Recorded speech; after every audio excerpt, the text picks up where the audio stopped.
So in Routt County and in Steamboat in particular, single-family home ownership has long been a goal and oftentimes a little bit of a struggle, because that goal is to get out of a townhome or out of a condo and into your own place.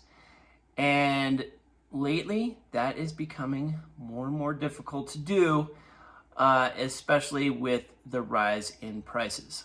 Hi, this is John James with the James team at RE/MAX Partners. I'm coming to you with another Steamboat market update.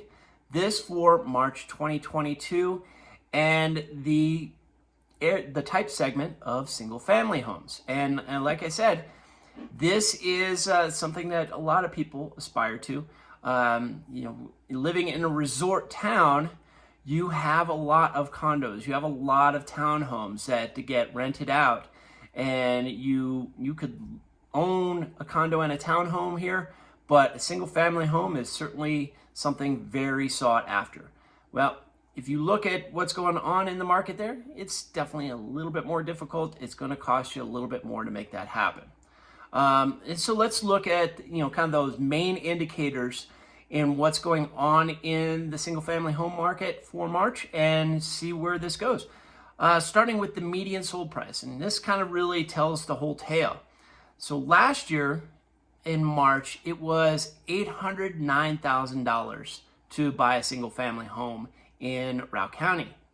Median sold price now, $1,094,750. That's up 35% from last year, and that prices a lot of people out of the market. And a lot of it is just coming down to supply and demand. We'll get into that in a little bit.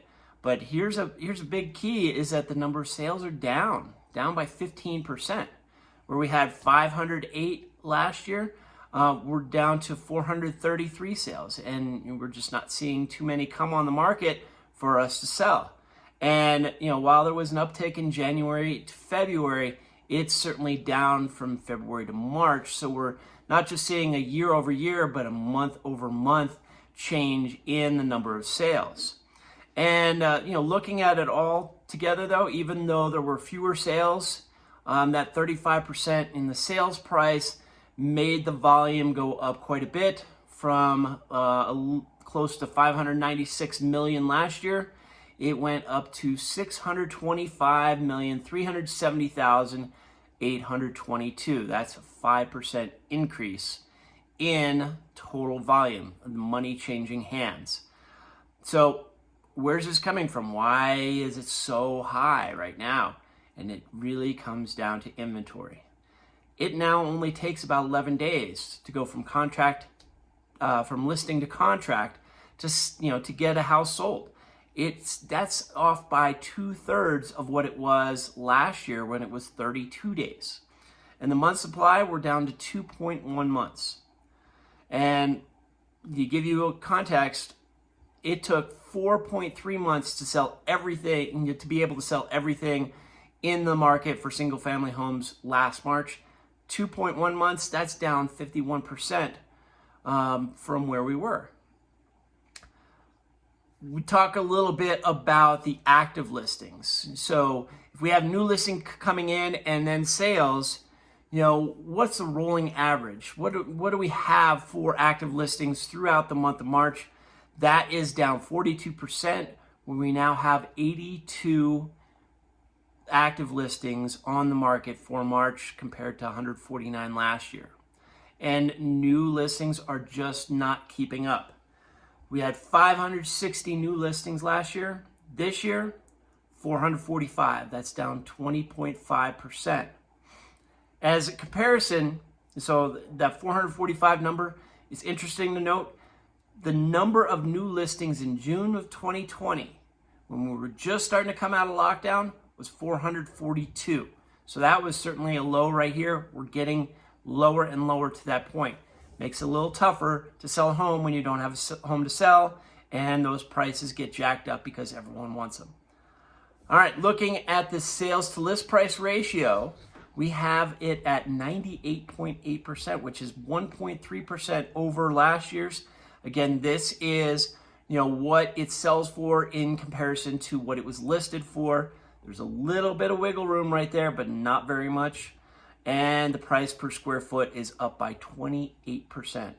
$345 a foot last year, now $436.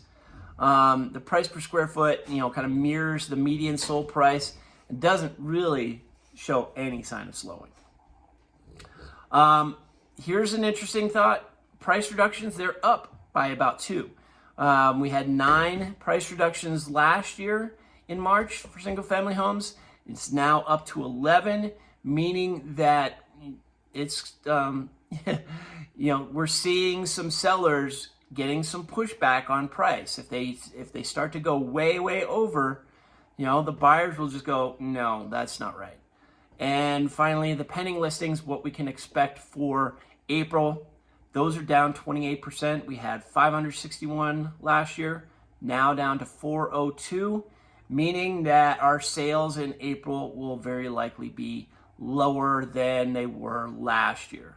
And that's been a pretty steady indicator for a number of segments. Some have bucked those trends, but single family homes, if there's not very many pending listings, there's not going to be very many sales for the next month. So that's what we've got for this type segment. We're going to go into condos and townhomes. And this is where we get a little bit of a mix because we have people living there and we also have people renting out. So we'll get into that next. If you have any questions, give me a call, 970-846-0797. Email me at johnjames@james-teamsteamboat.com or leave a comment in the video, like and subscribe so we can share this out to more and more people, get that information out so people understand what's going on. Hope you guys have a good one. Take care.